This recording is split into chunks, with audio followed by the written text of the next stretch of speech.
Bonjour, une petite vidéo pour vous rappeler comment faire une capture d'écran. Donc pour faire une capture d'écran, euh, par exemple, je vais sur Internet. Alors je vous rappelle ce qu'on avait dit en cours, c'est que sur mon ordinateur, moi personnellement, euh, tous les logiciels que je me sers, vous avez vu, se trouvent en bas. C'est beaucoup plus pratique. Donc voilà, donc j'ai ouvert Internet, je clique sur capture d'écran. J'ai bien une croix, vous voyez, ce qui me permet de bien dimensionner ce que je vais capturer. Voilà, je capture. Voilà, ma capture d'écran est terminée. Je peux l'enregistrer bien évidemment. On peut même l'envoyer par mail. Bon, je vais tout simplement la copier. Donc je copie, j'ouvre Word et je fais tout simplement avec un clic de droit, je fais coller. Voilà.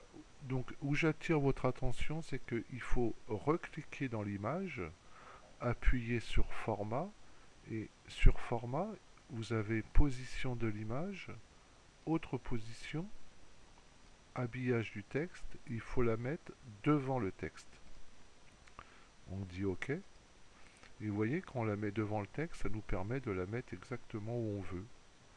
Alors, si on veut faire un peu plus joli, on peut aussi, alors vous avez vu, il faut toujours cliquer dans l'image, être bien sur format, dérouler le petit escalier et prendre ce qui nous plaît. On peut, vous voyez, il y a beaucoup de choses.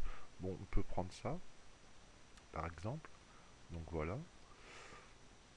Et après, si je veux mettre du texte en bas, ce qui vous a peut-être posé problème, donc en fait, je pense que ça venait que vous n'avez pas changé la disposition de l'image. Si je veux même mettre du texte en bas, donc je me mets là, je retourne sur Internet, je reclique dans l'image.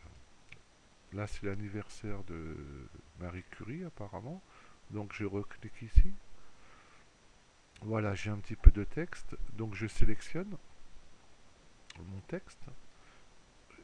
Il est sélectionné, je fais un clic de droit. Je fais copier tout simplement. Je retourne dans Word. Je fais bien attention à ne pas coller le texte ici, mais ici. D'accord? Voilà. Clic de droit. Coller. Tout simplement. Et vous voyez, j'ai bien une image et j'ai bien un texte. Pour la mise en page, je pense que vous avez compris pour colorier les pages. Je vous le remonte assez vite.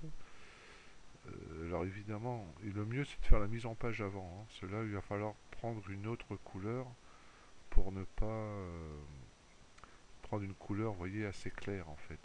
Enfin, du moins la plus claire possible. Voilà, ok. Et si je veux mettre une bordure de page, donc tout simplement encadrement, je peux choisir évidemment la couleur. Et je peux choisir aussi euh, la largeur du trait. D'accord? Je vais prendre un peu plus grand. Et on peut, je vous avais dit, évidemment, choisir ça, mais là, je trouve que c'est pas très joli pour ça. Voilà, je dis OK. Donc, j'ai un encadrement. Je m'aperçois que mon image est trop grande, c'est pas grave. Vous voyez, je la réduis. Je peux encore la replacer. Voilà, fin de l'explication.